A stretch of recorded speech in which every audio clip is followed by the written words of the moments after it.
Aujourd'hui, en ce 6e dimanche de Pâques, le message de la parole, de la liturgie que nous pouvons retenir, c'est surtout le mystère de l'Esprit Saint dont nous avons entendu parler dans les 2 premières lectures et qui nous saisit d'autant plus que nous en entendons parler dans ce texte de l'Évangile de Jean.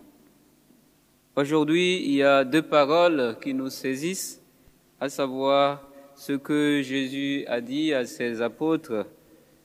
D'une part, je ne vous laisserai pas orphelins, et d'autre part, je vous enverrai le défenseur. Comment ne pas se sentir orphelin après le départ d'un père, de quelqu'un comme Jésus qui a été pour les apôtres un père, une mère, un parent, un appui sûr? Comment ne pas être orphelin quand celui-là s'en va? Comment les apôtres pouvaient-ils ne pas se sentir orphelins, eux qui avaient suivi Jésus et lui avaient été fidèles dans un environnement qu'ils ont constaté de plus en plus hostile? Au moment où Jésus leur annonce son départ, ses amis ne pouvaient que se sentir eux-mêmes fragilisés, abandonnés, livrés, désormais à eux-mêmes, à la merci de tout.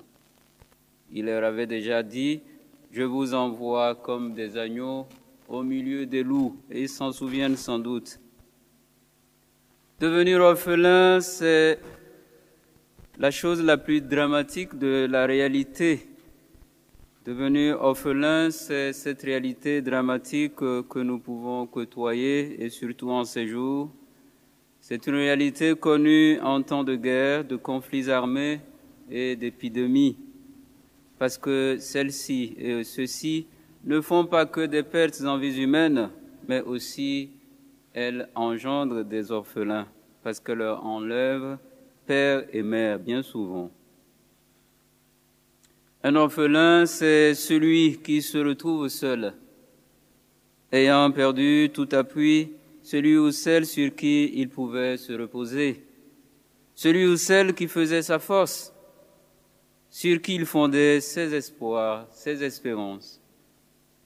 C'est celui ou celle qui a perdu un être cher, sa sécurité, son soutien, son espoir, son espérance.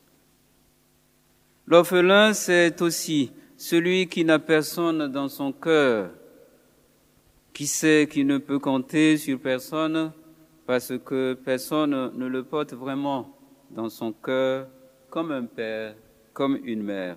Celui pour qui désormais tout semble perdu. Ce n'est pas seulement, comme nous pouvons le constater, une solitude extérieure, c'est aussi une triste solitude intérieure que peut engendrer cet état dans lequel on se sent orphelin.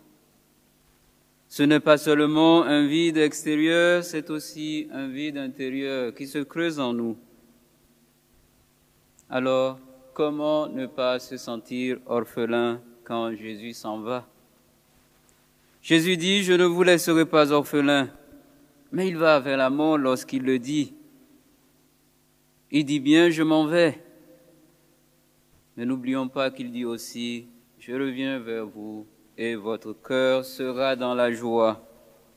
Jésus promet désormais une présence, mais une présence toute nouvelle, d'une autre nature, qu'il faut apprendre à discerner, parce que celle-là, elle va être subtile. Moi, je prierai le Père, dit-il, et il vous donnera un autre défenseur. Voilà pourquoi Jésus dit que les apôtres n'ont plus le droit de se sentir orphelins. Comment ne pas se sentir orphelin? Cette question est très pertinente parce qu'il peut y avoir ce paradoxe. On peut trouver des gens qui vivent comme des orphelins, comme s'ils avaient déjà perdu leurs parents, alors même que ces derniers sont encore bien vivants. Alors comment le comprendre?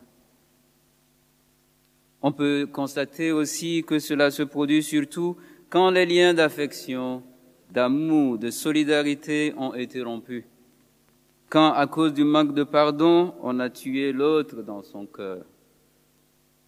On vit alors comme si on était orphelin.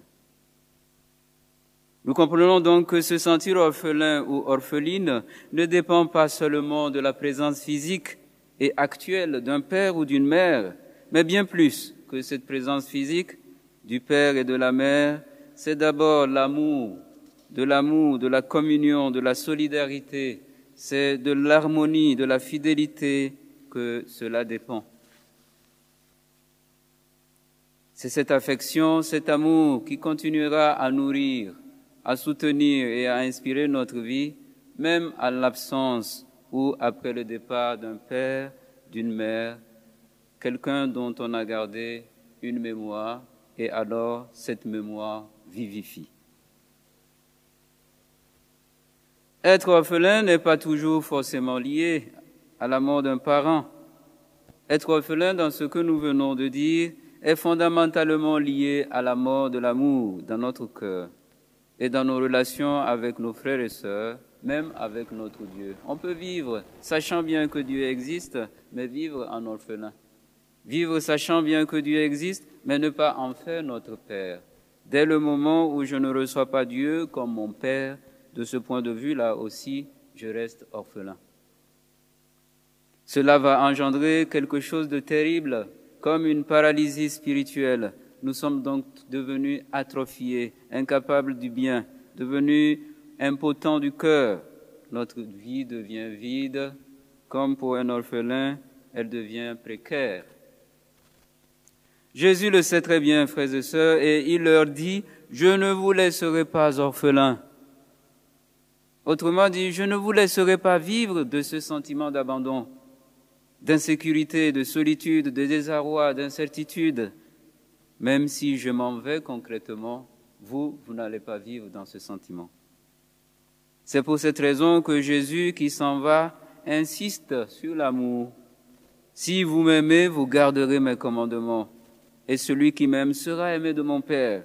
Moi aussi je l'aimerai et je me manifesterai à lui. » Alors dans cette manifestation, bien sûr, on ne pourra plus jamais se sentir seul. Aimer et être uni à lui pour ne pas être orphelin. Aimer et être uni à lui pour ne pas se sentir orphelin. Voilà ce à quoi Jésus nous invite. C'est l'amour donc et la fidélité qui sont les antidotes à l'état d'orphelin. Si on aime beaucoup, si on aime assez, jusqu'à ce que cet amour devienne quelque chose de grand dans notre vie, alors nous ne pourrons jamais éprouver ce sentiment de solitude, d'abandon. L'amour que nous avons pour une personne, la fidélité à sa parole font que malgré son départ, il y aura toujours quelque chose de cette personne qui restera vivant en nous, dans notre cœur, dans notre vie, sentant toujours sa présence à nos côtés, son esprit nous illuminera et bien sûr nous éclairera.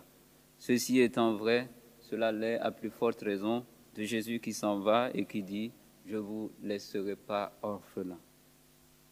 Et justement, dans la Bible, nous savons que l'Esprit Saint est le signe par excellence de l'amour. Saint Paul nous dit dans Romains, « L'amour de Dieu a été répandu dans nos cœurs par l'Esprit Saint qui nous a été donné. » Cet amour, c'est une personne de la Sainte Trinité qui est don, c'est l'Esprit Saint.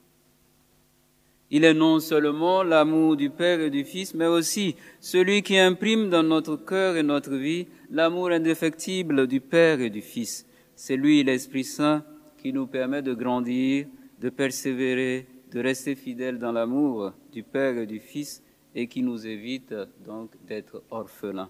D'où le lien entre les deux paroles. Je ne vous laisse pas orphelins, je vais vous envoyer un autre défenseur. Je prierai le Père et il vous le donnera. Celui en qui habite l'Esprit, il va pouvoir aimer Jésus le Père et ne se sentira pas orphelin. Il aimera son prochain et ne se sentira donc pas abandonné. Dieu sera toujours présent dans le cœur et la vie de celui qui aime. Il ne sera jamais seul. Dans son cœur, dans sa vie, il y aura toujours du monde. Ce monde peuplé, ce corps peuplé de monde dont il sait être aimé et qu'il aime lui-même en retour. À nous aujourd'hui, frères et sœurs, il est donné comme à Salomon. Dieu nous dit, demande-moi ce que tu veux que je te donne.